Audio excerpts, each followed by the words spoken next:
নমস্কাৰ প্ৰিয় অসমবাসী ৰাইজ আপোনালোকে নিশ্চয় জ্ঞাত যে বৰ্তমান অসম চৰকাৰে বৃহৎ নিযুক্তি দি শেষ কৰিছে বৰ্তমান পুনৰ আহি আছে জুলাই মাহত 22,000তকৈ অধিক পদৰ বিজ্ঞাপন গতিকে নিশ্চয় আপোনালোক সকলোৱে জ্ঞাত যে মুখ্যমন্ত্ৰী ডাঙৰীয়াই সংবাদমেলত উল্লেখ কৰিছিল 22,000তকৈ অধিক পদৰ বিজ্ঞাপন প্ৰকাশ কৰা হ'ব গতিকে আপোনালোক নিশ্চয় সজাগ হৈছে ইতিমধ্যে আপোনালোকে নিশ্চয় প্ৰিপাৰেচন কৰি আছে গতিকে আপোনালোকৰ বাবে গুৰুত্বপূৰ্ণ কেইটামান বাছনি কেনেকৈ কৰা হ'ব কিছুমান গুৰুত্বপূৰ্ণ তথ্য লৈ আহিছোঁ তথ্যখিনি সকলোৱে মনোযোগ দি শুনিব লগতে ভিডিঅ'টোৰ পৰা যদি অকমান উপকৃত হৈছে নিশ্চয় ভিডিঅ'টো বন্ধুসকললৈ শ্বেয়াৰ কৰিব আৰু পৰৱৰ্তী পৰ্যায়ত আৰু নতুন ইনফৰমেশ্যন লৈ আহিম সেইবাবে চেনেলটো ছাবস্ক্ৰাইব কৰিব যদিহে এই ভিডিঅ'টোত ভাল ৰেছপন্স পাওঁ পৰৱৰ্তী পৰ্যায়ত আৰু কিছুমান টিপছ জনাবলৈ চেষ্টা কৰিম এতিয়া চাওঁ আহক বিতং তথ্য গতিকে মনত ৰাখিব 20,000 হওক 22,000 হওক যিয়ে নহওক গতিকে অসম চৰকাৰ যেতিয়া নিযুক্তি হৈছে এই নিযুক্তিত বহুতো ছিষ্টেমৰ যোগেদিহে আপোনালোকক চিলেকশ্যন কৰা হ'ব গতিকে ছিষ্টেমখিনি কি কেনেকৈ চিলেকশ্যন কৰা হৈছিল আগৰ এক্সামখিনি গতিকে এইটো যে ইনফৰমেশ্যন জনাব বিচাৰিছোঁ তেতিয়াহে পৰৱৰ্তী পৰ্যায়ত আপুনি বাছনি হ'ব পাৰিব গতিকে মষ্ট ইম্পৰ্টেণ্ট চৰকাৰৰ ৰুল ৰেগুলেশ্যন হওক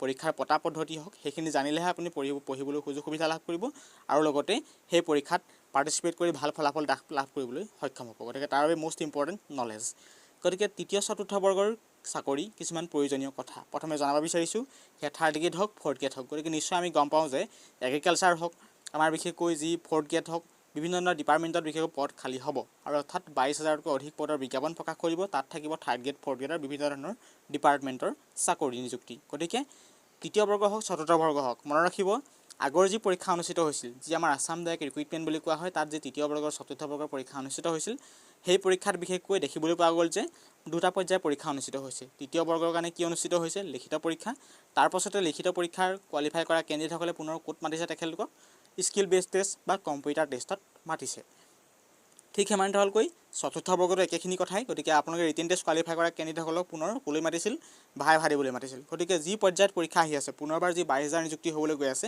তাতো একেখিনি প্ৰচেছে ফ'ল' কৰা হ'ব গতিকে সেইবাবে মনত ৰাখিব আপোনালোকৰ নিযুক্তি প্ৰক্ৰিয়াটো বহুত ছিষ্টেমটো কঠিন হ'ব আৰু বাটটো বহুত টান হ'ব ওলাই যোৱাটো গতিকে মনত ৰাখিব তৃতীয় বৰ্গ হওক চতুৰ্থ বৰ্গ হওক দুটা পৰ্যায়ৰ পৰীক্ষা অনুষ্ঠিত হ'ব বেছিকেলি কথাখিনি কৈছোঁ মনত ৰাখিব গতিকে এইখিনি খুব ইম্পৰ্টেণ্ট পইণ্টসমূহ উনুকিয়াব বিচাৰিছোঁ কাৰণ চবেই চিন্তা কৰে এটা চাকৰি পাবলৈ গতিকে চাকৰি পোৱাটো ইমান সম্ভৱ নহয় বৰ্তমান হয় অসম চৰকাৰ 2-3 বছৰ আগতে কি আছিল প্ৰায় লিখিত পৰীক্ষাত কোৱালিফাই কৰা কেণ্ডিডেটসকলে চাকৰিটো পাই গৈছিল বৰ্তমান তেনে নহয় কিহৰ বাবে নহয় বৰ্তমান কম্পিটিশ্যন বাঢ়ি গৈছে দিনক দিনে আপুনি নিজে চিন্তা কৰক দিনক দিনে গ্ৰেজুৱেশ্যন কেণ্ডিডেট বেছি আছে BA পাছ কৰা হওক high secondary BCA BCom MA MBA PhD কৰা কেণ্ডিডেট দিনক দিনে বাঢ়ি গৈছে আপুনি যদি এখন গাঁৱত আপুনি যিখন গাঁৱত আছে সেই গাঁওখনত যদি আপুনি এটা সমীক্ষা চলাই আপুনি দেখিবলৈ পাব বহুত কেণ্ডিডেট মাষ্টাৰ ডিগ্ৰী হওক বেচেলাৰ ডিগ্ৰী হওক কৰি কিছুমান ঘৰতে কাম কৰি আছে বা ঘৰতে আপোনালোকৰ এনে বহি আছে গতিকে নিশ্চয় গম পায় তেনেকুৱা স্থলত তেনেকুৱা প্ৰকৃতিত চৰকাৰে নিশ্চয় এনেকুৱা ধৰণৰ পদক্ষেপ ল'ব লাগিব যে নিযুক্তি দুটা পদ্ধতি গতিকে বুজি পাইছে সেইবাবে তৃতীয় বৰ্গৰ ক্ষেত্ৰত স্কিল টেষ্ট বা কম্পিউটাৰ টেষ্ট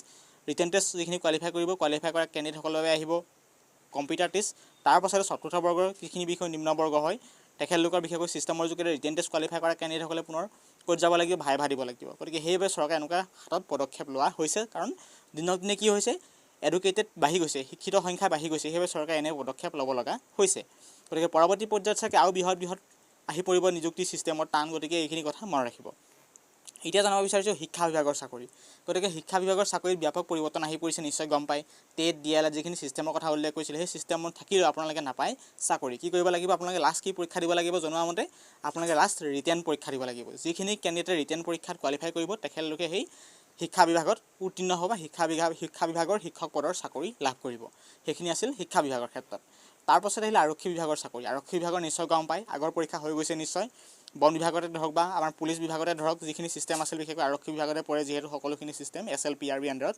তেতিয়াহ'লে কি হ'ব আপোনালোকৰ সেই ছিষ্টেমৰ যোগেদি আপোনালোকৰ ৰিটেন টেষ্ট হ'ব ৰিটেন টেষ্ট হোৱাৰ পিছতে PET টেষ্ট বা PST টেষ্ট অনুষ্ঠিত হ'ব গতিকে সেই তিনিটা পৰ্যায়ত আপোনালোক চিলেকশ্যন কৰা হ'ব গতিকে তেনেদৰে আপোনালোকে যিখিনি ভাল মাৰ্কছ পাব তেখেতলোকে চিলেকশ্যন হৈ পাব আৰক্ষী বিভাগত এতিয়া জানিব বিচাৰিছোঁ লিখিত পৰীক্ষাৰ কেইটামান গুৰুত্বপূৰ্ণ পইণ্ট গতিকে চাওক লিখিত পৰীক্ষাৰ ফলাফল যি 22,000 বৰ্তমান বিজ্ঞাপন দিবলৈ গৈ আছে বিজ্ঞাপন দিয়াৰ মানে নিযুক্তি পৰীক্ষা পাতিব নিযুক্তি পৰীক্ষা পতা মানে ৰিটেন টেষ্ট পাতিব ৰিটেন টেষ্টত বহুতো কাট অফ কমি যাব কিয় কৈছোঁ আমি ইতিমধ্যে গম পাইছোঁ যে আগৰ যিটো SLRC পৰীক্ষা অনুষ্ঠিত হৈছিল SLRC পৰীক্ষা দেখিবলৈ পোৱা গৈছে বহুত কাট অফ কম গৈছিল কিয় গৈছিল কাৰণ আমি নিশ্চয় গম পাওঁ যে এটা পোষ্টৰ বিপৰীতে দুজন কেণ্ডিডেট চিলেক্ট কৰিছে তাৰ সমান্তৰালকৈ যি 22,000 পদৰ বিজ্ঞাপন প্ৰকাশ কৰিবলৈ গৈ আছে তাতো সেই এটা পদৰ বিপৰীতে দুজন কেণ্ডিডেট চিলেকশ্যন কৰিব, তেতিয়া অবভিয়াছলি কি যাব, কাট অফ মাৰ্ক কমি যাব লিখিত পৰীক্ষাত। এনেকুৱা হৈ যাব অৱস্থা, আপোনালোকৰ কাট অফ মাৰ্ক এনেকৈ থাকিব লিখিত পৰীক্ষাত আমাৰ 40, 45, 95, 65 বা 75 তেনেদৰে কাট অফ মাৰ্ক তললৈ নামি আহিব। কিহৰ কাৰণে?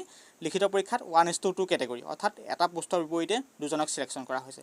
এনেকৈ চিলেকশ্যন কৰা হ'ব। আপোনালোকক মনত ৰাখিব, এজনে বেছি মাৰ্কছ পাব, এজনে কম মাৰ্কছ পাব। গতিকে ধৰক এক্সাম্পলৰ কাৰণে লৈছোঁ, এজনে যদি 75 পায়, এজনে 70 পাব। তেনেদৰে চাবলৈ গ'লে কি হ'ব, কাট অফ মাৰ্ক কমি আহি থাকিব, কমি আহি বহুত ন্যূনতম কাট অফ হৈ থাকিব, যিখিনি কাট অফত অহৰ্নিশে এজন কেণ্ডিডেটে বেছি মাৰ্কছ পাব, আনজন কেণ্ডিডেটৰ তুলনাত এজনে কম মাৰ্কছ পাব। তেনেদৰে চিলেকশ্যন কৰা হ'ব ৰিটেন টেষ্টত। গতিকে বুজি পাইছে।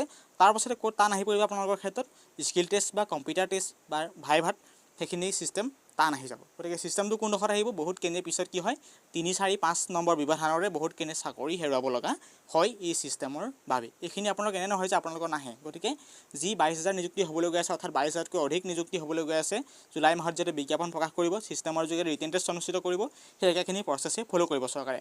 পুনৰবাৰ সম্ভৱতঃ চৰকাৰে ইচ্ছা কৰিলে SLRC আণ্ডাৰতে পাতিব পাৰে, ষ্টেট লেভেল ৰিক্ৰুইটমেণ্ট কমিশ্যনৰ আণ্ডাৰতে পৰীক্ষা হ'বলৈ গৈ আছে বুলি ক'ব লাগিব, কাৰণ চৰকাৰে ইতিমধ্যে কৈছে যে 22,000 নিযুক্তি বিজ্ঞাপন প্ৰকাশ কৰিব অতি সোনকালে। গতিকে সেইফালৰ পৰা চাবলৈ গ'লে এই ষ্টেপৰ যোগেদিহে আপোনালোকক চিলেকশ্যন কৰা হ'ব।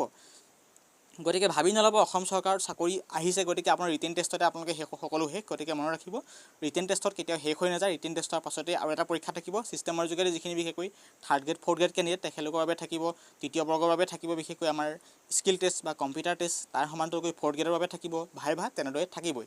গতিকে এইটো নতুন ছিষ্টেম চৰকাৰে পদক্ষেপ কিহৰ বাবে লৈছে, বৰ্তমান শিক্ষিত সংখ্যা হাৰ বাঢ়ি গৈছে, গতিকে এনেবোৰ কাৰণতে এই পদক্ষেপ ল'ব লগা হৈছে।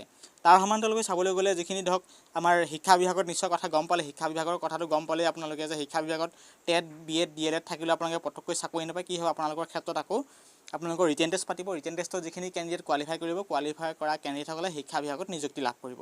আৰক্ষী বিভাগটোৰ কথা গম পাই, 3টা ষ্টেপৰ যোগেদি চিলেকশ্যন কৰা হ'ব। প্ৰথম ৰিটেনত কোৱালিফাই কৰা কেণ্ডিডেটসকলে ক'লৈ চিলেক্ট কৰা হ'ব, আপোনালোকক PET টেষ্ট বা PSC টেষ্টলৈ চিলেকশ্যন কৰা হ'ব, PET টেষ্ট বা PSC টেষ্ট। গতিকে সেইখিনিলৈ আপোনালোকক চিলেকশ্যন কৰা হ'ব। গতিকে এনেদৰে আপোনালোক চিলেকশ্যন কৰা ছিষ্টেমটো বুজি পাইছে। গতিকে বিশেষকৈ বেছিকলি তৃতীয় বৰ্গৰ, চতুৰ্থ বৰ্গৰ বহুতো কেণ্ডিডেট এপ্লাই কৰিব। তেখেতলোকে এটা কথা জনাটো খুব ইম্পৰ্টেণ্ট, আপোনালোকে অসম চৰকাৰৰ চাকৰিত পাওক, এপ্লাই কৰক। গতিকে আপুনি ফলাফল কেতিয়াও বিচাৰি নাথাকিব, কাৰণ বহুতো কেণ্ডিডেট বা 3rd গ্ৰেড 4th গ্ৰেড বহুতো কেণ্ডিডেটে কি হৈছে, বেছি আশা কৰাৰ বাবে তেখেতলোকে আশা কৰা ফল নাপালে। গতিকে মনত ৰাখিব, অসম চৰকাৰৰ চাকৰি তৃতীয় বৰ্গৰ, চতুৰ্থ বৰ্গৰ যদি এপ্লাই কৰিছে, আপুনি কেতিয়াও ফল বিচাৰি নাথাকিব। মুঠতে এপ্লাই কৰিছে, সময় আহিছে, পৰীক্ষা দিয়ক। কিয় কৈছোঁ, আমি নিশ্চয় গম পাওঁ 2টা পৰ্যায়ৰ পৰীক্ষা অনুষ্ঠিত হৈছে ইতিমধ্যে, মৌখিক পৰীক্ষা আৰু স্কিল টেষ্ট অনুষ্ঠিত হৈছে নেক্সট। গতিকে সেইখিনি চাবলৈ গ'লে আপোনালোকৰ কাট অফ নিশ্চয় কমি যাব, কাৰণ বহুতো কেণ্ডিডেট কি কৰিব, লিখিত পৰীক্ষাত বহুত কেণ্ডিডেট কোৱালিফাই কৰিব তেনেবোৰ চাবলৈ গ'লে। গতিকে অবভিয়াছলি যিখিনি ভাল মাৰ্কছ থাকিব তেখেতলোকে পৰৱৰ্তী পৰ্যায়ত চাকৰি পাবই পাব। গতিকে বুজি পাইছে, অৰ্থাৎ যিখিনি 22,000 নিযুক্তি দিবলৈ গৈ আছে, অৰ্থাৎ 22,000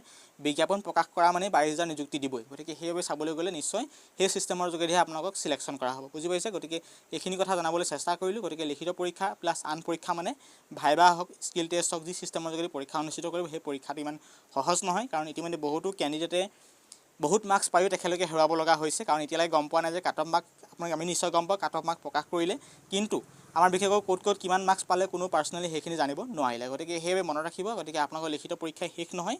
লিখিত পৰীক্ষাৰ পাছতে 2টা পৰ্যায়ৰ পৰীক্ষা অনুষ্ঠিত হয়, 3rd গ্ৰেডৰ বাবে কম্পিউটাৰ টেষ্ট বা আমাৰ স্কিল টেষ্ট, তাৰ সমান্তৰালকৈ 4th গ্ৰেডৰ বাবে ভাইভা অনুষ্ঠিত হ'ব। গতিকে বুজি পাইছে, এইখিনি প্ৰচেছৰ যোগেদিহে আপোনালোকক চিলেকশ্যন কৰা হ'ব। গতিকে এইটো আছিল গুৰুত্বপূৰ্ণ ইনফৰমেশ্যন। ভাবি নল'ব অসম চৰকাৰৰ চাকৰিত আপুনি ৰিটেন টেষ্ট পাছ কৰিলে চাকৰি হ'ব, কেতিয়াও ভাবি নল'ব, কাৰণ আপোনাৰ ক্ষেত্ৰত আৰু পিছত আৰু পৰীক্ষা আহি আছে। গতিকে এইটো আছিল গুৰুত্বপূৰ্ণ লেটেষ্ট আপডেট দিবলৈ চেষ্টা কৰিলোঁ। ভিডিঅ'টোৰ পৰা যদি অকণমান হ'লেও উপকৃত হৈছে, নিশ্চয় ভিডিঅ'টো বন্ধুসকলে শ্বেয়াৰ কৰিব। যদি ভিডিঅ'টোৰ পৰা যদি কিবা জানিবলগীয়া আছে, পৰৱৰ্তী পৰ্যায়ত জনাবলৈ চেষ্টা কৰিম, কমেণ্ট কৰিব। আৰু কিছুমান নেক্সট টিক্স লৈ আহিম, কি চিলেবাছ চাব লাগে, কি বিষয়ত গুৰুত্ব দিব লাগে, এইটো যেন ইনফৰমেশ্যন জনাবলৈ চেষ্টা কৰিম। গতিকে অনুৰোধ কৰিছোঁ ভিডিঅ'টো ছাবস্ক্ৰাইব কৰিব, এনেকুৱা আপডেটৰ বাবে পৰৱৰ্তী পৰ্যায়ত আৰু ইনফৰমেশ্যন দিবলৈ চেষ্টা কৰিম। ধন্যবাদ।